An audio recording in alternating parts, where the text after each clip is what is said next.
नमस्कार, आप देख रहे हैं प्राइम न्यूज और मैं हूं आपके साथ आलोक शुक्ला।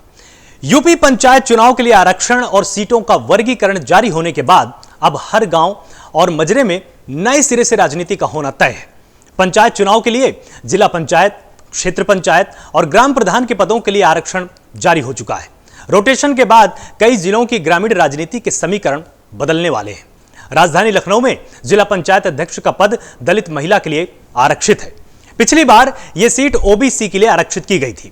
लखनऊ मंडल में उन्नाव छोड़कर जिला पंचायत अध्यक्ष के सभी पद आरक्षित श्रेणी में होंगे। प्राइम न्यूज पर यूपी पंचायत चुनाव की हर तस्वीर आज हम आपको दिखाएंगे और साथ ही आज हम इस पर भी चर्चा करेंगे कि क्या है यूपी पंचायत चुनाव के नए नियम।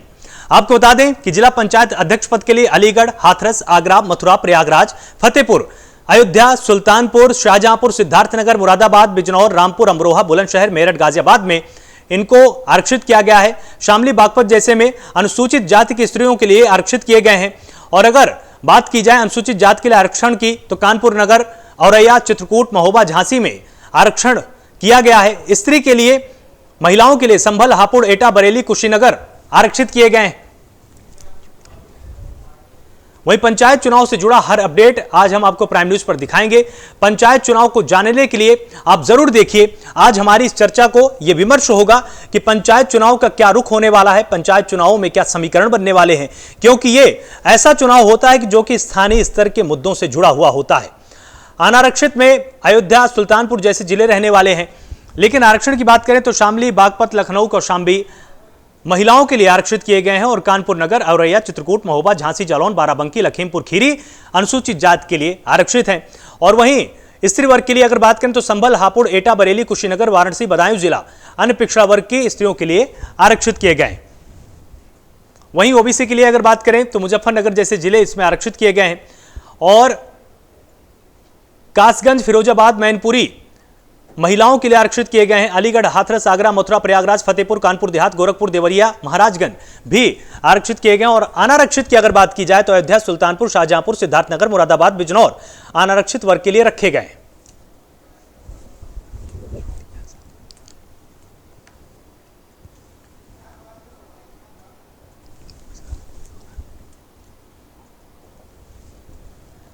वहीं आरक्षण की अगर बात करें तो संभल, हापुड़, एटा, बरेली इनको आरक्षित किया गया है। आजमगढ़, बलिया, इटावा, फर्रुखाबाद, बांदा, ललितपुर पर भी आरक्षण रहेगा। कासगंज, फिरोजाबाद में भी महिलाओं के लिए आरक्षित किए गए हैं तमाम जिले। और अगर अनारक्षित जिलों की बात करें तो अलीगढ़, हाथरस, आगरा, मथुरा, प्रयागराज अनारक्षित जिलों की श्रेणी में आएंगे। तो पूरी तरह से समीकरण बदलने वाले हैं और इसमें यूपी पंचायत चुनाव के लिए आरक्षण और सीटों का वर्गीकरण जारी होने के बाद हर गांव और मजरे में नए सिरे से राजनीति बिल्कुल होने वाली है।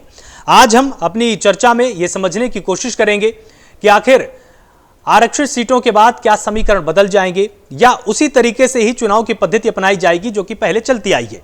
सिर्फ सीटें आरक्षित की गई हैं लेकिन उसमें दावेदारी तो उतनी ही मजबूत रहेगी। लेकिन कहीं ऐसा तो नहीं है कि राजनीतिक समीकरण भी इससे कहीं ना कहीं गड़बड़ाएंगे, जो पार्टियों ने तैयारी कर रखी होगी।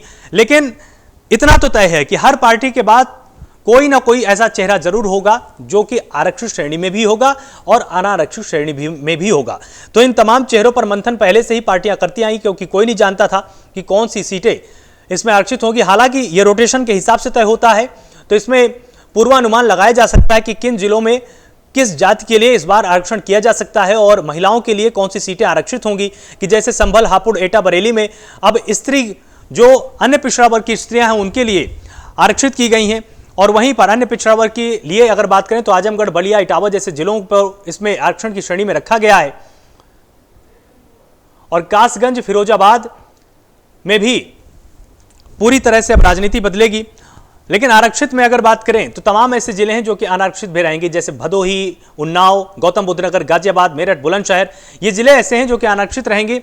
और यहां पर अनुसूचित जाति की स्त्रियों के लिए बात करें तो शामली, बागपत, लखनऊ को अनुसूचित जाति की स्त्रियों के लिए आरक्षित किया गया है। तो निश्चित रूप से राजनीतिक समीकरण बदलने वाले, इसी पर आज हम विमर्श करेंगे कि जो पंचायती चुनाव हैं उसमें इस बार क्या परिपाटी होने वाली है, तमाम पार्टियों की तैयारी क्या है, मुद्दे क्या होने वाले हैं और जो स्थानीय पंचायती चुनाव होते हैं इस पर क्या जो राज्य के मुद्दे हैं वो मुद्दे प्रभाव डालने वाले हैं या जो जिले स्तर के मुद्दे हैं, जो स्थानीय मुद्दे हैं, वो मुद्दे हावी होने वाले हैं। तो आज हम ये समझने की भी इस पूरी चर्चा में कोशिश करेंगे कि जिला पंचायत अध्यक्ष पद हो, चाहे ग्राम प्रधान हो और चाहे वार्ड मेंबर हो, इन सब की क्या भूमिकाएं होने वाली हैं और इसके हिसाब से जो उत्तर प्रदेश पंचायत चुनाव 2021 है उसका रोड मैप तमाम पार्टियों के लिए क्या होने वाला है, इसको समझने की आज हम पूरी कोशिश करेंगे और तमाम पार्टियों का भी यहां पर रुख समझने का पूरा प्रयास करेंगे कि किस तरह की तैयारियां उन्होंने की हैं, संगठन के स्तर पर किस तरह की तैयारी की है, बूथ स्तर पर तैयारियां तमाम पार्टियों की क्या है, क्योंकि यह विधानसभा और संसदीय चुनाव से बिल्कुल अलग चुनाव होता है। यहां पर जाति समीकरण है वो काम करता है, लेकिन ये इतना काम नहीं करता है जितना व्यक्तिगत रूप से जो संपर्क है व्यक्ति का वो काम करता है, क्योंकि इसमें जो प्रतिनिधि है वो सीधे तौर पर जनता से जुड़ा हुआ होता है। ऐसा नहीं है इसमें कि वो पहली बार जनता से मिलता है, जबकि सांसद जैसे चुनाव में कई बार ऐसा होता है कि एक ऐसा प्रतिनिधि सामने ला दिया जाता है पार्टी के द्वारा जिससे जनता उतनी कनेक्ट नहीं होती है। लेकिन जो पंचायती चुनाव होते हैं उनमें ये कार्ड काम नहीं करता है, क्योंकि अपने ग्राम प्रधान को देखकर ही जनता वोट देती है। और जब इसमें वोटिंग होती है, ग्राम प्रधान के चरित्र, उसके विकास कार्यों को लेकर जो उसने काम किया है, उसकी क्या छवि है गांव के अंदर, ब्लॉक स्तर पर उसकी पहुंच कितनी है, उसकी जानकारी कितनी है, इन सब पर भी जनता सोचती है, मंथन करती है और वो ये भी समझने की पूरी कोशिश करती है कि अगर ये व्यक्ति ग्राम प्रधान बनेगा तो ये हमारे गांव के लिए क्या कर सकता है, उससे भी पूछने की पूरी कोशिश की जाती है। और यहां पर यह जरूरी इसलिए है क्योंकि इसमें राज्य सरकारों को तमाम ऐसे अधिकार दिए गए हैं जिस पर वो व्यक्तिगत रूप से चुनाव के बाद फैसला ले सकती है कि जैसे अगर किसी भी ग्राम पंचायत को भंग करना चाहती है राज्य सरकार तो वो भंग कर सकती है, उसके पास इसका राइट है। और तमाम ऐसे जिले मध्य प्रदेश में जैसे राइट टू रिकॉल का भी इस्तेमाल किया था जनता ने कि जो चुने हुए प्रतिनिधि थे उनको भी सीट छोड़नी पड़ी थी, तो ये अधिकार भी इसमें है। लेकिन ये तस्वीरें विधानसभा या संसदीय चुनाव में सामने नहीं आती। तो आपको हम लगातार ग्राफिक्स के जरिए समझा रहे हैं कि कौन कौन से जिले अनारक्षित रहने वाले हैं, जैसे भदोही, उन्नाव, गौतम बुद्ध नगर, गाजियाबाद, अयोध्या, सुल्तानपुर, शाहजहांपुर, सिद्धार्थनगर, ये सब अनारक्षित रहने वाले हैं। लेकिन अनुसूचित जाति की स्त्रियों के लिए आरक्षित शामली, बागपत, लखनऊ, कौशाम्बी आरक्षित किए गए हैं। और वहीं अनुसूचित जाति के लिए आरक्षित है रायबरेली, खीरी, जालौन, बाराबंकी, चित्रकूट, महोबा, औरैया, कानपुर नगर, ये सब आरक्षित किए गए हैं। अन्य पिछड़ा वर्ग की स्त्रियों के लिए संभल, हापुड़, एटा, बरेली, कुशीनगर, इसमें अन्य वर्ग की जो महिलाएं हैं उनके लिए आरक्षित किया गया है। लेकिन कुछ ऐसी सीटें भी हैं जो कि महिलाओं के लिए आरक्षित की गई। कासगंज, फिरोजाबाद, मैनपुरी, मऊ, प्रतापगढ़ ये महिलाओं के लिए आरक्षित हैं, तो किसी भी वर्ग की महिलाएं चुनाव इसमें लड़ सकती हैं। और अनारक्षित में अगर हम बात करेंगे तो सुल्तानपुर, बिजनौर, रामपुर, अमरोहा, बुलंदशहर, मेरठ, गाजियाबाद, गौतम बुद्ध नगर इसमें अनारक्षित रखे गए हैं। साथ ही अनुसूचित जाति की स्त्रियों के लिए शामली, बागपत जैसे जिलों में आरक्षित रखे गए हैं। तो पूरी तरह से जो रोटेशन होता है उसी के हिसाब से यह आरक्षण तय किया गया है और इसकी सूचना पहले ही पंचायती राज विभाग ने जारी कर दी थी। एसीएस ने इसकी जानकारी एक प्रेस कॉन्फ्रेंस के माध्यम से पहले ही दे दी थी कि किन जिलों की क्या तस्वीर होने वाली है, उसमें किस हिसाब के कैंडिडेट उतारे जा सकते हैं, क्योंकि अब जहां पर आरक्षण लागू किया गया है उसमें वही प्रतिनिधि चुनाव लड़ पाएंगे। और कासगंज, फिरोजाबाद, मैनपुरी, मऊ, प्रतापगढ़ में भी इसमें यहां पर ध्यान देने वाली बात यह है कि अलीगढ़, हाथरस को अनारक्षित रखा गया है और अनारक्षित की श्रेणी में बुलंदशहर, मेरठ, गाजियाबाद, गौतम बुद्ध नगर भी हैं, जहां पर अनारक्षित सीटें रखी गई हैं। किसी भी वर्ग का व्यक्ति, किसी भी वर्ग का प्रतिनिधि चुनाव के मैदान में अपनी किस्मत को आजमा सकता है।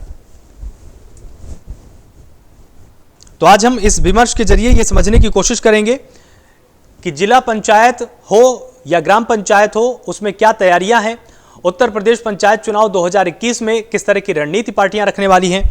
और इसमें तमाम मेहमान भी हमारे साथ जुड़ेंगे, उनसे भी हम तमाम सवाल लेंगे और ये समझने की कोशिश करेंगे कि सभी की तैयारियां क्या है। हमारे साथ वरिष्ठ पत्रकार के तौर पर भी विजय उपाध्याय जुड़े होंगे, उनसे भी हम समझने की कोशिश करेंगे कि जो पंचायत चुनाव है उसमें किस तरह की रणनीति पार्टियों को अपनानी पड़ेगी, क्योंकि ये आम चुनाव से अलग होते हैं।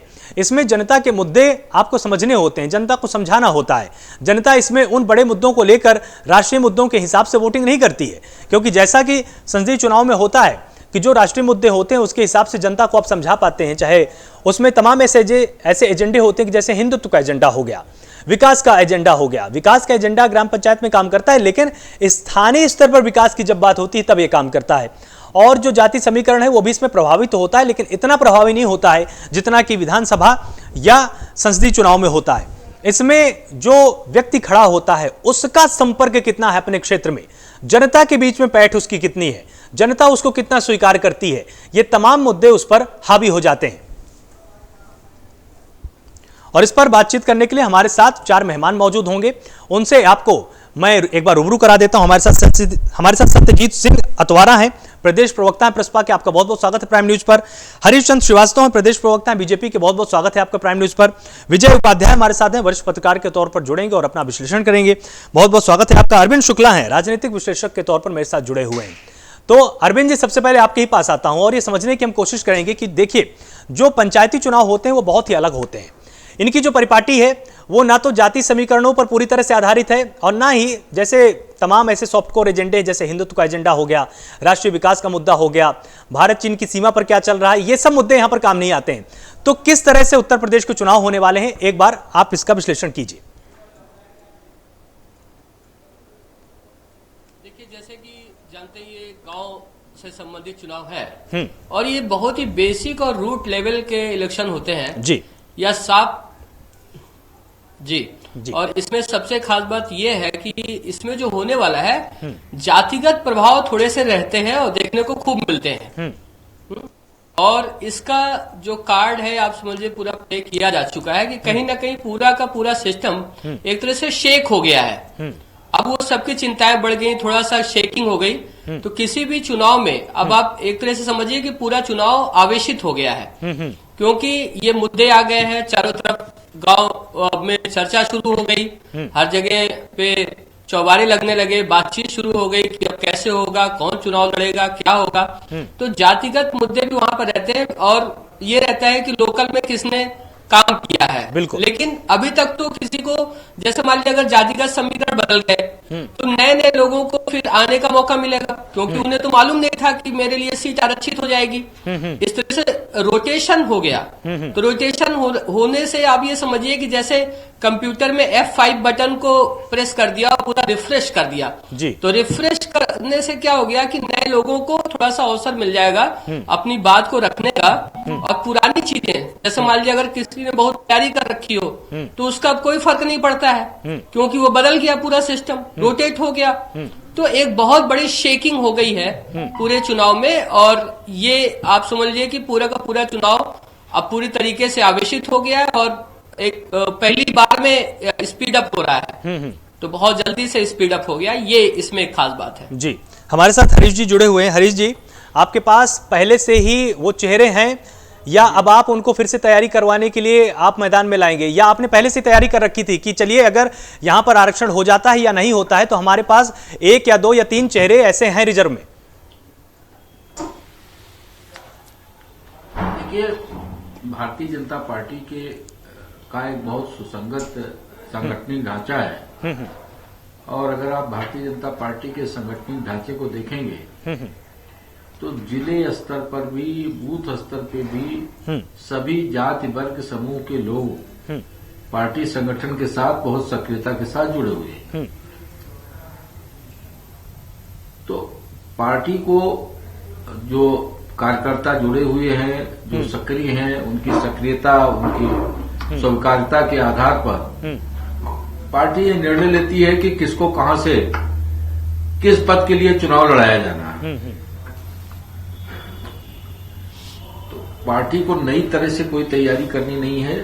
पिछले 2-3 महीने से लगातार हमारा शीर्ष नेतृत्व प्रदेश का माननीय अध्यक्ष जी स्वतंत्र सिंह जी, महामंत्री संगठन से सुनील बंसल जी और प्रदेश के अन्य पदाधिकारी उस कार्य को सुचारू रूप से सांगठनिक बैठकें कर रहे हैं, लोगों से संवाद कर रहे हैं। प्रदेश के उपाध्यक्ष श्रीमान विजय पाठक जी इसके प्रभारी बनाए गए पंचायत चुनाव के और उनके साथ जो और पदाधिकारी भी साथ में हैं। तो ये हर जिले में जाकर के हर मंडल बैठकें करते रहते, संवाद करते रहते हैं और इस आधार पर भारतीय जनता पार्टी के लिए कोई नए स्तर से नई तैयारी करनी, क्योंकि तैयारी भारतीय जनता पार्टी की पूरी है। जी, तैयारी आपकी पूरी है, लेकिन क्या महिला चेहरा भी आपके पास है उतनी? क्योंकि महिलाओं को भी इसमें पर्याप्त प्रतिनिधित्व दिया गया है, तो योग्य महिलाएं या ऐसी महिलाएं जो कि इच्छुक हों वो भी चेहरे आपके पास हैं पहले से?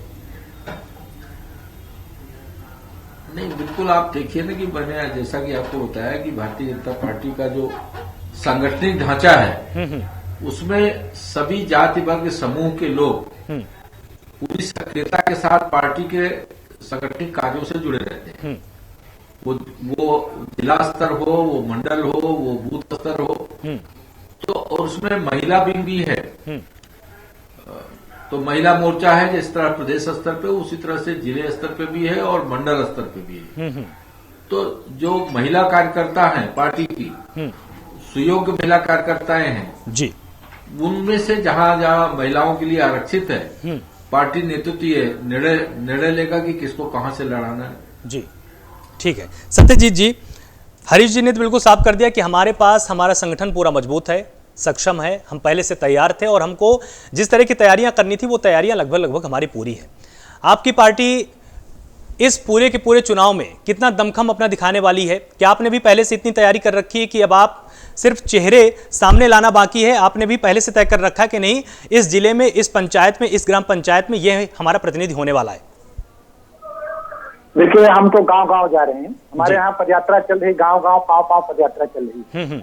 उत्तर प्रदेश के सभी 75 जिलों में हम पदयात्राएं जारी किए हुए हैं और हम जनता से संपर्क में हैं।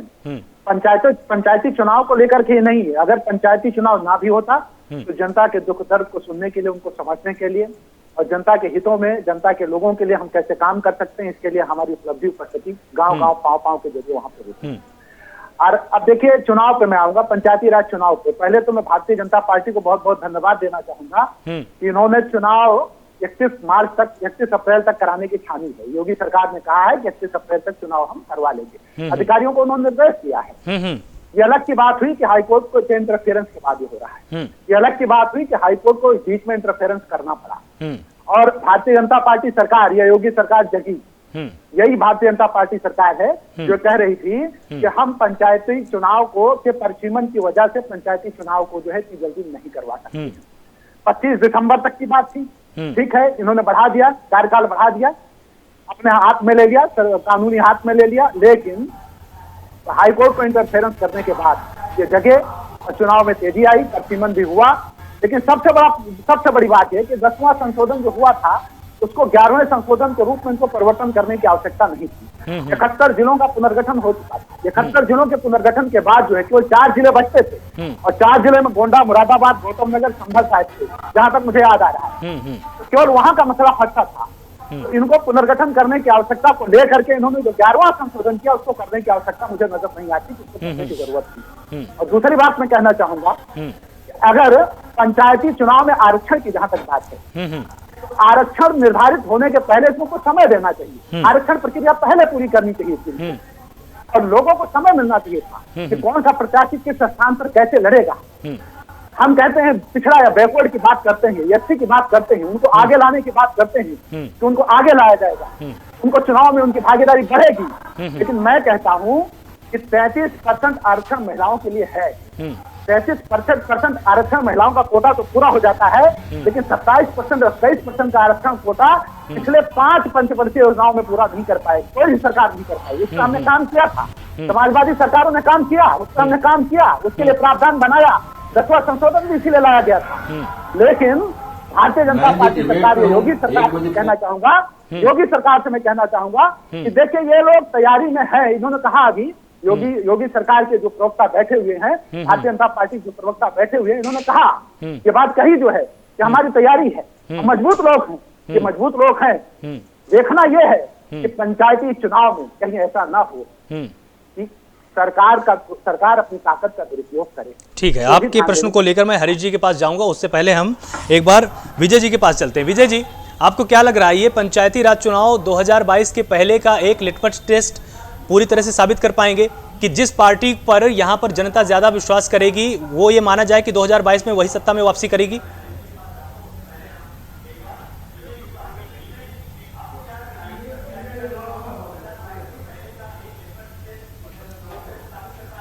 आवाज नहीं है जी, आ रही है। तो बहुत अच्छी सफलता मिली थी जो दावे उस समय किए गए थे। विधानसभा चुनाव में उनको वो सफलता नहीं मिली, लेकिन अब का माहौल थोड़ा अलग है। अब चीजें बहुत बदल चुकी हैं। 2014 के बाद जो राजनीति है वो अलग किस्म से चल रही है, नए समीकरण पर खड़ी है। इसलिए इस बार क्या होगा इसकी भविष्यवाणी अभी करना बड़ा मुश्किल है। लेकिन ये बात समझने की है कि हमारी जो पंचायत राज मौजूदा व्यवस्था है, 27-28 साल हो गए इसको लागू, और इसमें जैसे सत्यजीत जी भी कह रहे थे, इनका पंचायत से अच्छा जुड़ाव है। तो महिलाओं को आरक्षण दिया गया और सभी वर्ग की महिलाओं को आरक्षण दिया गया। जैसे जो अनारक्षित सीटें हैं वहां भी महिलाओं का आरक्षण है, जो आरक्षित सीटें ओबीसी में हैं वहां भी महिलाओं का 33% आरक्षण है, और जहां दलित सीटें हैं, जो शेड्यूल कास्ट और शेड्यूल ट्राइब की सीटें हैं, वहां पर भी महिलाओं का 33% आरक्षण है। तो ये अब इसमें जो जर्नी रही है, अब जब पहली बार जब चुनाव हुए तो प्रधान पति, क्षेत्र प्रमुख पति, जिला पंचायत पति, यानी पत्नियों के नाम पर पति रूल करते थे। लेकिन धीरे धीरे ये व्यवस्था बदल रही है। अब महिलाएं खुद मुख्तार हो रही हैं, पतियों का हस्तक्षेप बहुत बर्दाश्त नहीं कर रही, या पति को हस्तक्षेप करने की जरूरत नहीं पड़ती। तो एक तो ये बड़ा बदलाव है। दूसरा, जो हमारा इंफॉर्मेशन टेक्नोलॉजी का जो रेवोल्यूशन है, जो सोशल मीडिया प्लेटफॉर्म्स हैं, उन्होंने गांव के लोगों को बहुत ज्यादा एजुकेट कर दिया है। यानी जो कम पढ़े लिखे लोग भी हैं वो भी उन सारी इंफॉर्मेशन को गैदर कर रहे हैं जो बहुत पढ़े लिखे लोग जिन इंफॉर्मेशन को देखते हैं या जिससे अपना ओपिनियन बनाते हैं। तो जो गांव का आदमी है, अब आप उसे गांव का आदमी नहीं कह सकते, ग्लोबल विलेज का आदमी कहिए, क्योंकि इंटरनेट ने जो न्यूयॉर्क में या वाशिंगटन में जो सुविधाएं हैं, जो दिल्ली में, बेंगलोर में, कलकत्ता में सुविधाएं हैं, या जो जानकारियां हैं, उसके बारे में किसी सुदूर गांव का व्यक्ति भी अपने स्मार्टफोन पे वो सारी जानकारी ले लेता है। अगर 8वीं तक भी पढ़ा कोई बच्चा है और उसके माँ बाप अनपढ़ है तो वो सारी जानकारी अपने माँ बाप को दे सकता है। तो ये बहुत बड़े बदलाव का दौर है। दूसरा, बहुत से ऐसे विभाग हैं, बहुत से ऐसे काम है सरकार के जो पहले ऑनलाइन नहीं थे, अब वो सारी चीजें ऑनलाइन है। मैं आपको बताऊं कि किसी ग्राम पंचायत में प्रधान जी ने अपने कार्यकाल में 5 साल में कहाँ क्या क्या काम कराया, बहुत अच्छी बात आपने बताई। नोएडा में बैठकर उसको जानकारी कर सकते हैं, क्योंकि सारी चीजें ऑनलाइन हो गई हैं। तो जो ये जानकारियां ऑनलाइन हैं, इससे चीजें पारदर्शी हो गई हैं, ज्यादा लोगों को समझ में आ गई है। और जो पंचायत की व्यवस्था थी कि भाई जो सदस्य चुने जाएंगे, सदस्य तय करेंगे कि हमारा ग्राम कैसे चलेगी, या क्षेत्र पंचायत सदस्य तय करेंगे हमारी ब्लॉक कैसे चलेगा, या जिला पंचायत सदस्य तय करेंगे कि कौन जिला पंचायत अध्यक्ष होगा और किस तरीके से हम जिला पंचायत को चलाएंगे। तो ये जो परिपक्वता है, लोकतांत्रिक परिपक्वता है ग्रामीण संसद की, वो बहुत महत्वपूर्ण है, और इसमें ये बहुत इंपॉर्टेंट रोल प्ले करने वाली है इस चुनाव में, क्योंकि ये अलग एक किस्म का चुनाव होगा, ज्यादा परिपक्व लोकतंत्र के तौर पर होगा, ज्यादा समझदारी और ज्यादा सूचनाओं के साथ होने वाला है। इसलिए इस बार का जो चुनाव है ये खासा महत्वपूर्ण है, और बहुत महत्वपूर्ण इसलिए भी है कि ग्रामीण विकास को लेकर और डिजिटल इंडिया को लेकर जो नए तरीके के प्रयोग हुए हैं उसका भी इम्पैक्ट इसमें दिखाई देगा।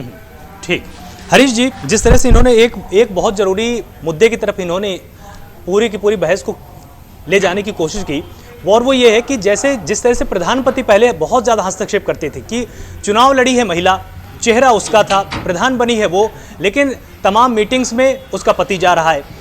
आप भी क्या पूरी कोशिश करने वाले हैं कि इस पूरी परिपाटी पे एक बड़ा परिवर्तन हो? नहीं, निश्चित रूप से। देखिए, लोकतंत्र का जो मकसद है वो तभी सर्व होगा पूरी तरह से जब जो व्यवस्था संवैधानिक है उसका अक्षरशः पालन हो। और मैंने जैसा कि बताया कि भारतीय जनता पार्टी का एक बहुत सुसंगत संगठन है, सांगठनिक ढांचा है, और उसमें कार्यकर्ताओं का जो प्रबोधन है, वो चाहे महिला हो चाहे सभी तरह के कार्यकर्ताओं का पार्टी का प्रबोधन कार्यक्रम चलता रहता है, प्रशिक्षण कार्यक्रम चलता रहता है। और जो सरकार लोक कल्याणकारी कार्यक्रम है, चाहे केंद्र सरकार के हों चाहे प्रदेश सरकार के हों, उनके क्रियान्वयन को लेकर के भी प्रबोधन उनका होता रहता है, कभी डिजिटल माध्यम से, कभी हमारे पार्टी के संगठन के जो जिम्मेदार पदाधिकारी हैं उनके माध्यम से। तो ये इसका एक बड़ा प्रभाव भारतीय जनता पार्टी के जो कार्यकर्ता, जो जिनको ये जिम्मेदारी चुनाव लड़ने की पार्टी तय करेगी, वो पहले से ही इन बहुत सारी चीजों से विज्ञ हैं। और जो प्रधानपति या ये इस तरह की जो चीजें आती थी, अब मुझे लगता है जैसा विजय जी ने बताया कि जागरूकता बहुत व्यापक स्तर पर बढ़ी है, क्योंकि इंटरनेट इन सब चीजों के उपयोग के कारण सारी जानकारियां एक दूसरे के साथ शेयर हो रही हैं, तो अब वो स्थिति नहीं रहेगी, बल्कि जो आरक्षित सीट है, महिलाओं की सीटें हैं, वहां वो अपने अधिकार का, अपने कर्तव्यों का पालन करेंगी।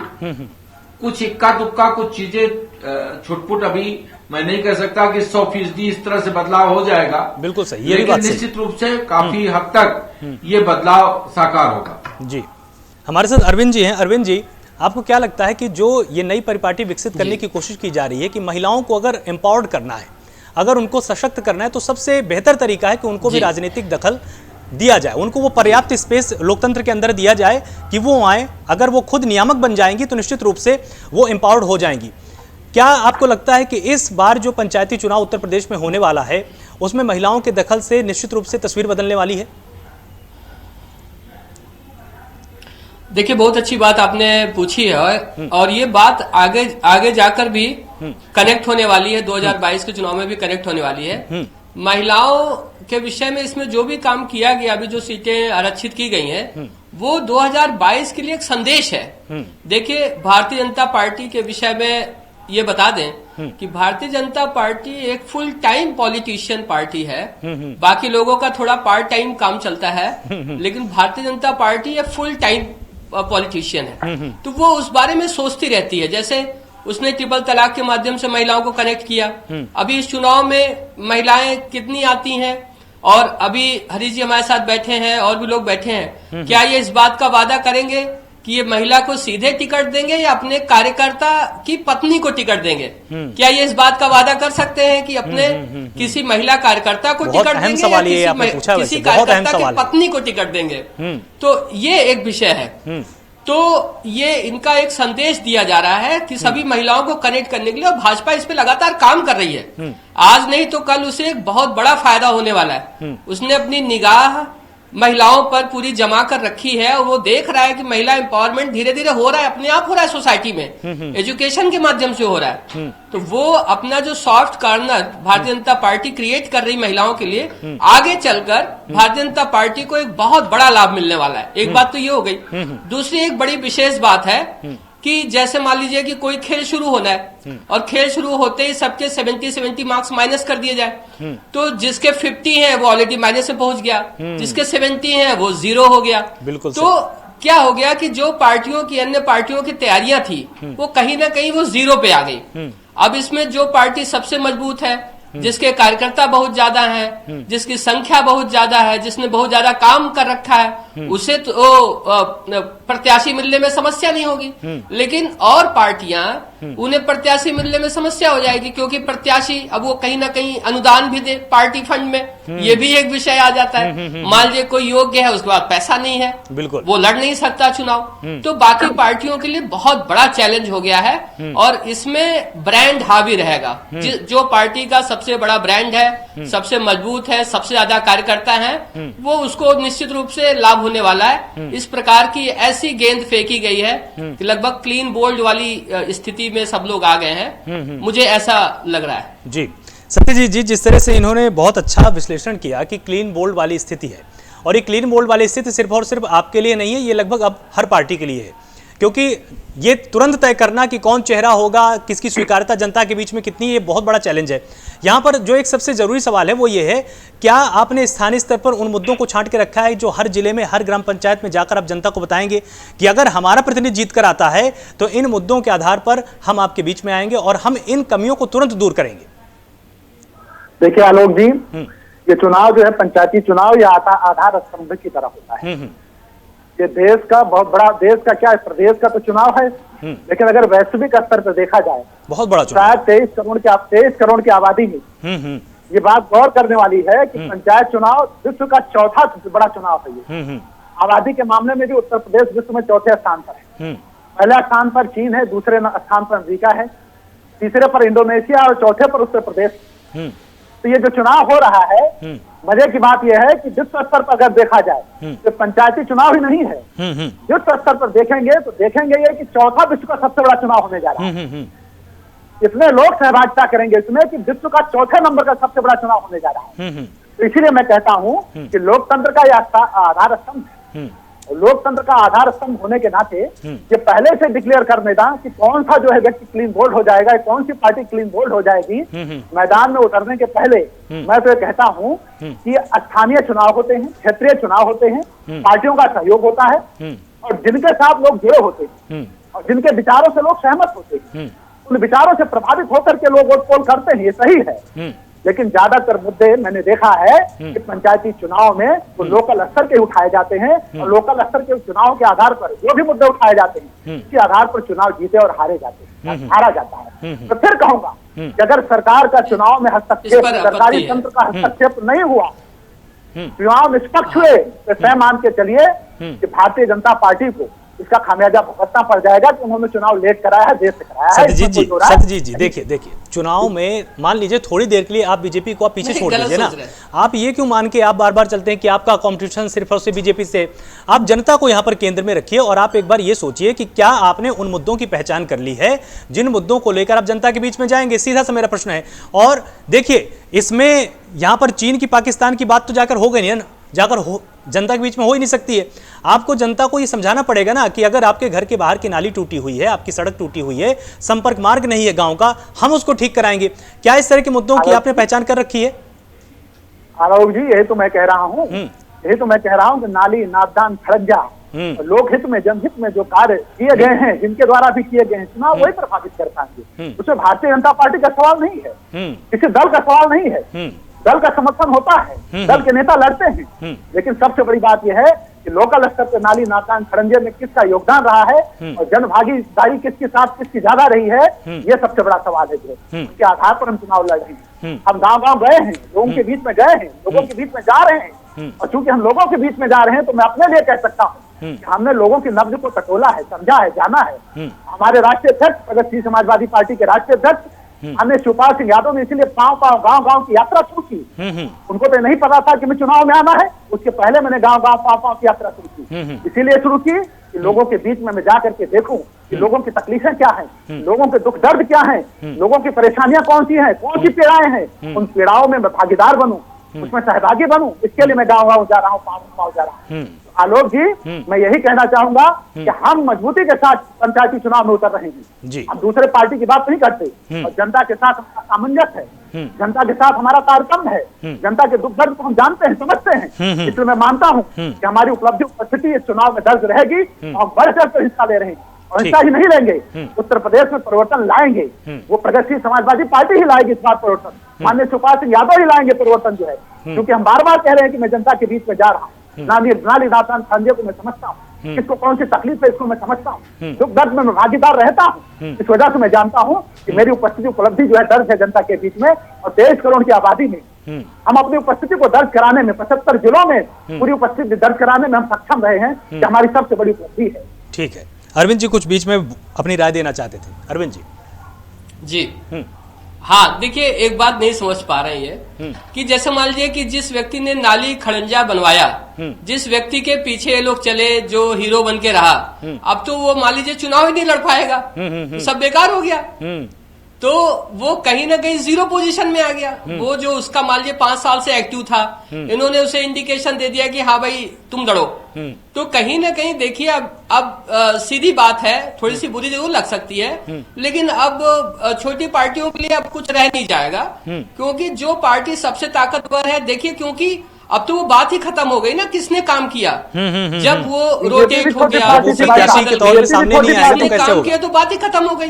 अब तो जिस पार्टी का ब्रांड नेम है वो थोड़ा सा हाईलाइट हो जाएगा, बाकी पार्टियां खत्म हो जाएगी। तो अब ज्यादा रह नहीं गए इन लोग के लिए, सच्चाई यही है। बाकी तो रिजल्ट आएगा, हम लोग देख लेंगे। ठीक है विजय जी, एक जो सबसे अहम सवाल यहाँ पर मेरे दिमाग में ये है कि लगातार 75 जिलों की बात हो रही है, लेकिन यहाँ पर पंचायती राज चुनाव में 75 जिलों को एक साथ नहीं देखा जा सकता है।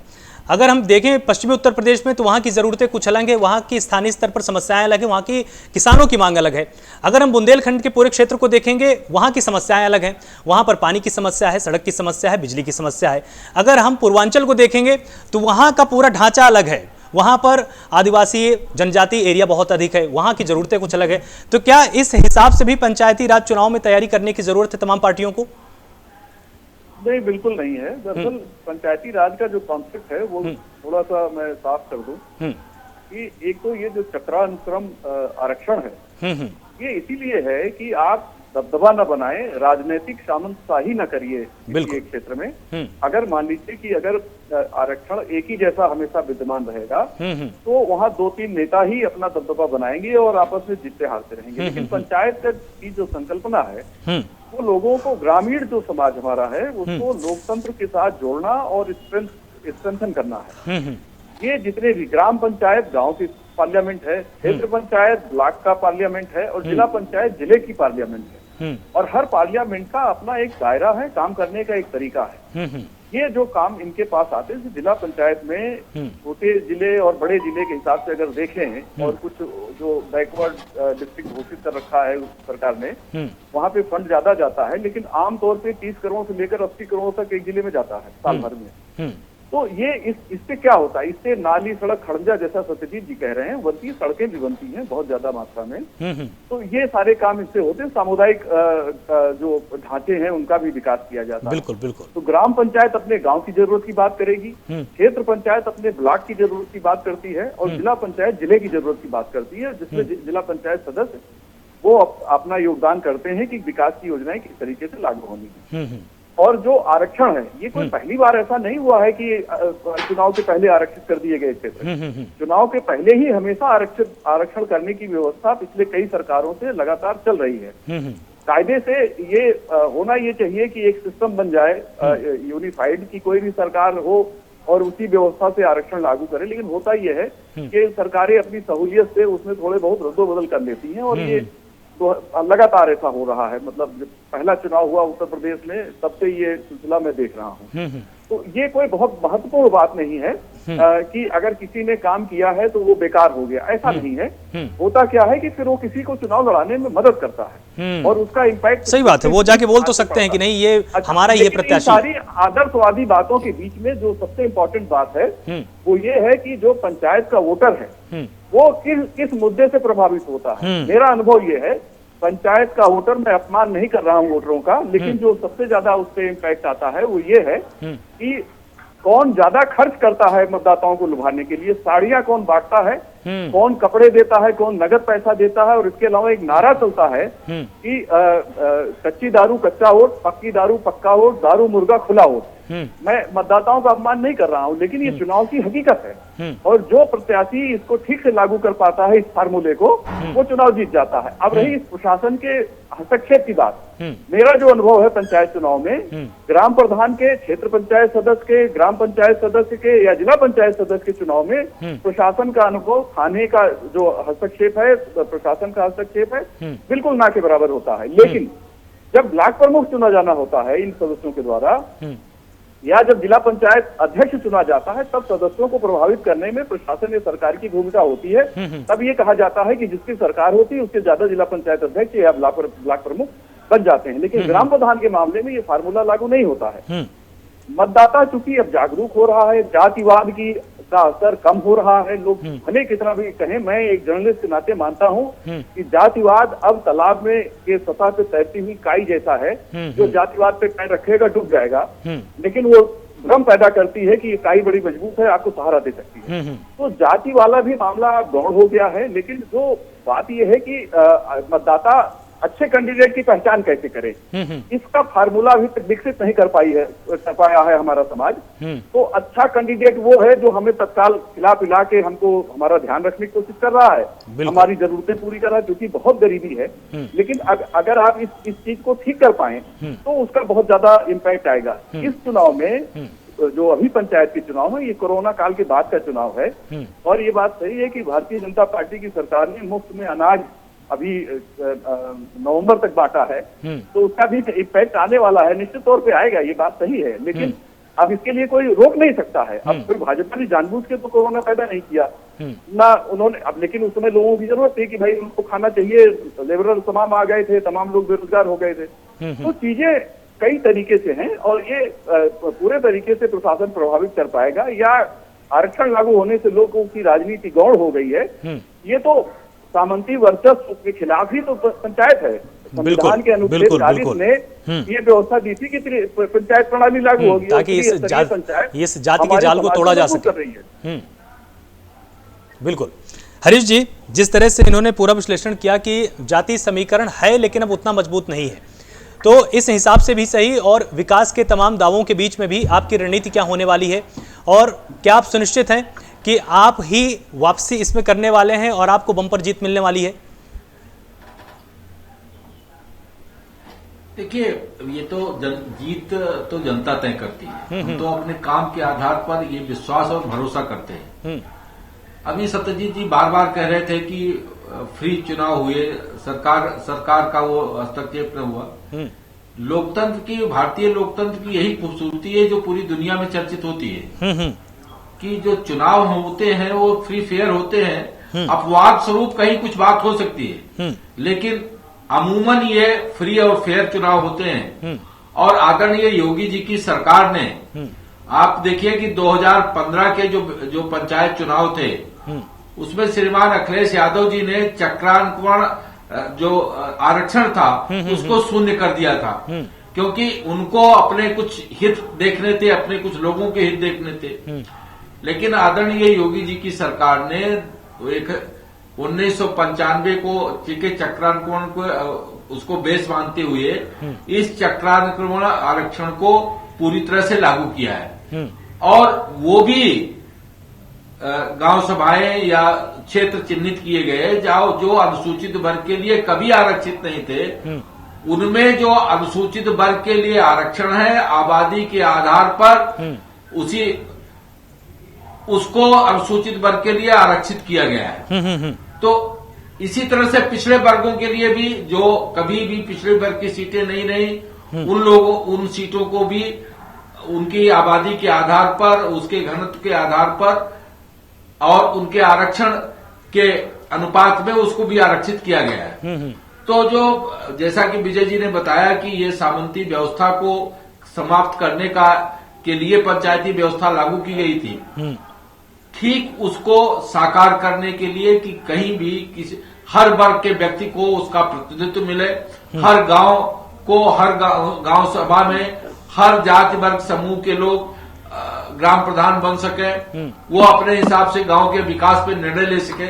तो ये व्यवस्था आदरणीय योगी जी की सरकार ने लागू किया है। ठीक है अरविंद जी, और हम तो अपने काम के आधार पर ये कह सकते हैं जी कि जनता, भारतीय जनता पार्टी के जो भी कैंडिडेट खड़े होंगे उनको पूरा समर्थन करेगी, और बाकी निर्णायक जनता होती है। जनता जनार्दन का ही निर्णय लोकतंत्र में सर्वोपरि होता है। जी ठीक है, जैसे कि आपने बात अपनी खत्म की कि जनता जनार्दन होती है, निर्णायक वही होती है। इसी प्रश्न के साथ मैं अरविंद जी आपके पास आऊंगा कि ग्राम पंचायत में जो सबसे जरूरी तत्व है वो ग्राम सभा होती है। ग्राम सभा का मतलब कि जो भी बालिग मतदाता हैं वो ग्राम सभा के सदस्य होते हैं स्वाभाविक रूप से। तो ग्राम सभा में तमाम नागरिकों को क्या ध्यान देने की जरूरत है कि जब वो वोट करने के लिए जाएं तो उनके मस्तिष्क में, उनके दिमाग में क्या चीजें होनी चाहिए ताकि वो सही प्रतिनिधि को चुन पाए? जी, बहुत अच्छी बात आपने पूछी है। जी, सबसे पहली बात तो मैं ये बता दूं कि मैं इस बात से सहमत नहीं हूँ कि गांव का जो वोटर है वो के लिए वोटिंग कर देता है। वो 2% मुश्किल से होता है, 2 से 5% होता है, उससे ज्यादा नहीं होता है। गांव में धार्मिक आयोजन भी होते हैं और गांव का मतदाता बहुत जागरूक होता है। वो दिखने में ऐसा लगता है, वो बैठता है, डिस्कशन करता है, चर्चा परिचर्चा करता है, बातचीत करता है और बहुत सारी बातों पे ध्यान देता है। देखिए, गांव के वोटर को इस समय ये देखने की जरूरत है कि उनके गांव का विकास कैसे हो सकता है। कौन व्यक्ति है जो उनकी बात को वो कम से कम इतना पेन लेकर कि वहां की चीजों को विधानसभा तक, लखनऊ तक शायद दौड़ना पड़ सकता है, ब्लॉक तक दौड़ना पड़ सकता है। तो कौन व्यक्ति है जो उनके लिए दौड़ सकता है, कौन व्यक्ति है जो उनकी बात को समझ सकता है। क्योंकि सड़क की बात हो गई, बिजली की बात हो गई और ऐसे बहुत सारी यूटिलिटी की चीजें हैं कि गांव में बच्चों के लिए लाइब्रेरी होनी चाहिए। इस बात का भी ध्यान रहे कि कौन प्रधान है जो इस बार लाइब्रेरी बनवाने के लिए कुछ योजना कर सकता है, कौन प्रधान है जो वहां पे इंटरनेट कनेक्शन लगवाने की बात कर सकता है, या वहां पे एक छोटा सा एक रूम बनवा दे, एक गांव में एक रूम प्रपोज करे कि जिसमें इंटरनेट की सुविधाएं हो, बच्चे वहां से थोड़ी पढ़ाई कर सकें। तो ऐसे किसी समझदार प्रधान को जिसके जिसके मन में लालच ना हो, जिसके मन में पैसे कमाने की बात ना हो, ऐसे किसी जो समाज सेवी उनके गांव में कोई हो, चाहे कमजोर हो, तो गांव वालों को उसको मदद करके और उसको आगे लाकर जिताना चाहिए, जो अपने लिए कलेक्शन नहीं करना चाहता, जो और गांव के लिए कुछ करना चाहता है, ऐसे ही व्यक्ति को चुने ताकि गांव का अधिक से अधिक विकास हो के। और अच्छा होगा कि अगर कोई पढ़ा लिखा, कोई बीटेक है, एमटेक है, एमबीए है, ऐसे व्यक्ति को दें और वो अपना, ताकि अपना माइंड, अपना इंटेलेक्ट गांव की प्रगति पर लगा सके। तमाम योजनाएं सरकार की हैं, उससे गांव को जोड़ सके, उसके मन में कोई लोभ लालच ना हो। तो ऐसा गांव के लोग अगर ऐसा देखकर चुनाव करेंगे तो मुझे लगता है एक आदर्श गांव के रूप में अपना गांव भी बना सकेंगे। सत्यजीत जी, जिस तरह से इन्होंने बहुत ही एक खूबसूरत बात बोली कि जो शिक्षित है उसको आगे आना चाहिए और उसको भी जनता को चुनना चाहिए। आपके पास ऐसे तमाम चेहरे हैं क्या जो शिक्षित भी हों, अपनी जनता को समझते भी हों, क्षेत्र की समस्याओं से पूरी तरह से जागरूक भी हों? देखिए आलोक जी, शिक्षा जरूरी है, चुनाव के लिए ही नहीं, वैसे भी शिक्षा जरूरी है। लेकिन मैं एक बात कहना चाहूंगा, ये जरूरी नहीं है कि जो शिक्षित हो वही चुनाव लड़े, वही आगे आकर के जो है जनता का हित, जनता के हित के लिए काम करे। हमारे यहाँ के कामराज थे, कामराज योजना लाए थे, कांग्रेस के पीरियड की बात मैं कर रहा हूँ। कांग्रेस में इंदिरा के खिलाफ जब से कामराज योजना लाई गई थी तो उस समय कांग्रेस हिल गई थी। मुझे याद है जब नेहरू जी का देहांत हुआ था तब की बात आप शायद बता रहे हैं। हरकिशन सिंह सुरजीत थे, उनका क्वालिफिकेशन कक्षा 8 था, कक्षा 8 पढ़े थे। ज्ञानी जैल सिंह भारत के राष्ट्रपति बन गए। तो इस बात से मैं सहमत नहीं हूँ। अनुभव बड़ी चीज होती है, अनुभव के आधार पर भी काम किए जाते हैं। सत्यजीत जी, आप जिस समय का एग्जाम्पल दे रहे हैं ना, के कामराज, मुझे अच्छी तरह से याद है कि उनका कितना महत्वपूर्ण दखल था। लाल बहादुर शास्त्री को प्रधानमंत्री बनवाने में उन्हीं की पूरी भूमिका थी। मुझे अच्छे से याद है के कामराज का क्या क्या योगदान रहा। जरूरी यह है कि अब तकनीक इतनी विस्तार ले चुकी है कि अगर ग्राम प्रधान अपडेटेड नहीं है, अगर उसको तकनीक की अच्छी जानकारी नहीं है, तो बहुत समय है, बहुत ज्यादा विलंब लग जाएगा कि केंद्र से जो योजना चलेगी उसकी जानकारी गांव तक नहीं हो पाती। आलोक जी, वही मैं कह रहा हूँ, शिक्षा आवश्यक है। शिक्षा के बगैर व्यक्ति अधूरा है, जीवन अधूरा है, उसका जीवन अधूरा है, तमाम व्यवस्थाएं अधूरी हैं। मेरे कहने का मतलब शिक्षा आवश्यक है, मैं कह रहा हूँ, बार बार कह रहा हूँ। लेकिन अगर शिक्षित नहीं है कोई व्यक्ति तो उसको भी अधिकार है चुनाव लड़ने का, उसको भी समाज के लोकहित के लिए काम करने का अधिकार है। बिल्कुल, वो अपडेट हो सकता है। बिल्कुल है, बिल्कुल है, इस बात का तो कोई खंडन नहीं कर रहा। मोबाइल आज चला रहे हैं आलोक जी, एक मिनट में लूंगा बच्चे है। आलोक जी, तमाम लोग ऐसे हैं जो पढ़े लिखे नहीं है लेकिन अपडेट रहते हैं, पूरी तरीके से अपडेट रहते हैं। ऐसा नहीं है कि पढ़े लिखे लोग काम करते हो, गैर पढ़े लिखे लोग नहीं काम कर पाते। लेकिन बार बार मैं कहता हूँ शिक्षा जरूरी है जो है। मैं सिर्फ एक चीज कहना चाहूंगा अपनी तरफ से कि देखिए, किसी वर्ग के आबादी के आयोग में आबादी के अनुपात में ही घटते क्रम में जो है आरक्षण की व्यवस्था लागू होगी। बिल्कुल। भारतीय जनता पार्टी के प्रवक्ता महोदय इस समय बैठे हैं, सम्मानित प्रवक्ता है, बड़ा नाम है इनका जो है।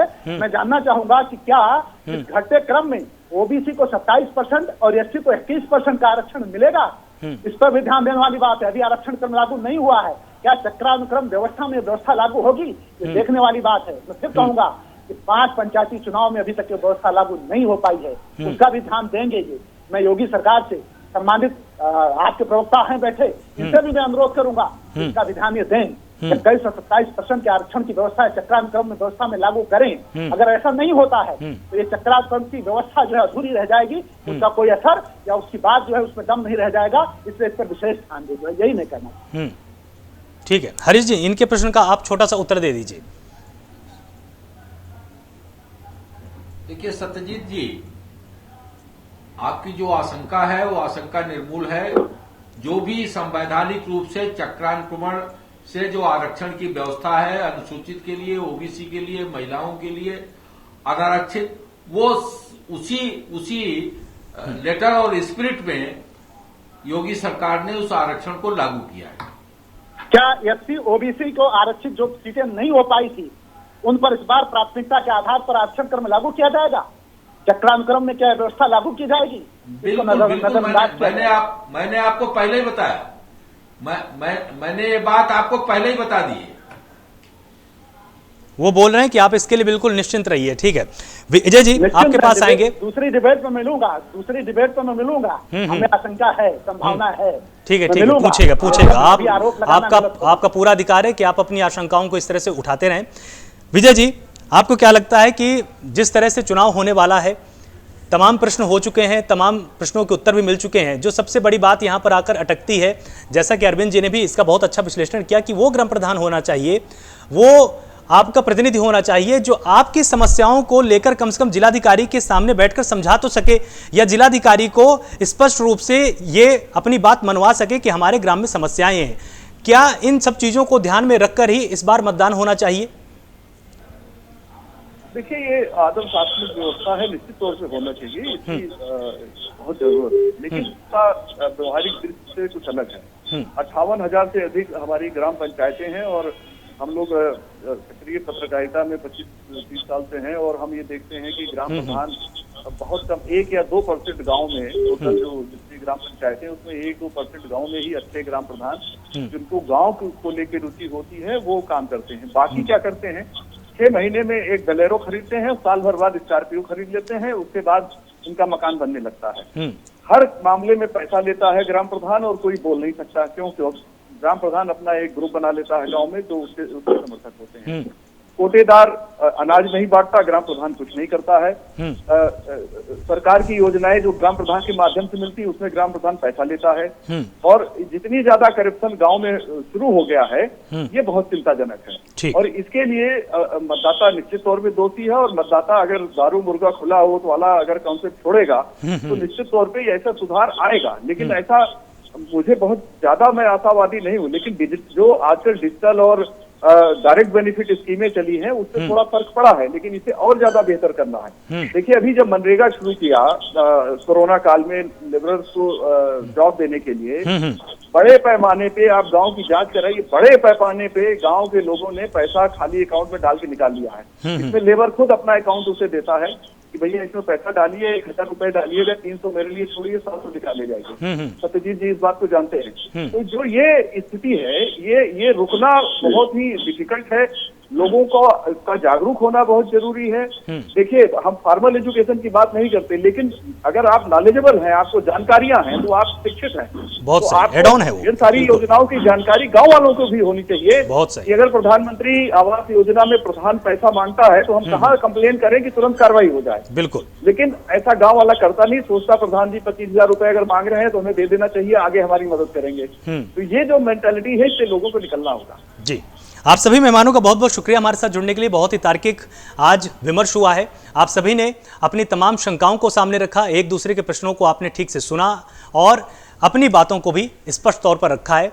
ग्राम पंचायत का चुनाव है और उत्तर प्रदेश में जब पंचायती राज व्यवस्था लागू की गई थी तब ये केंद्र पर बातें रखी गई थी कि जो सबसे अंतिम छोर का व्यक्ति है उस तक लाभ योजनाएं पहुंचाई जा सके।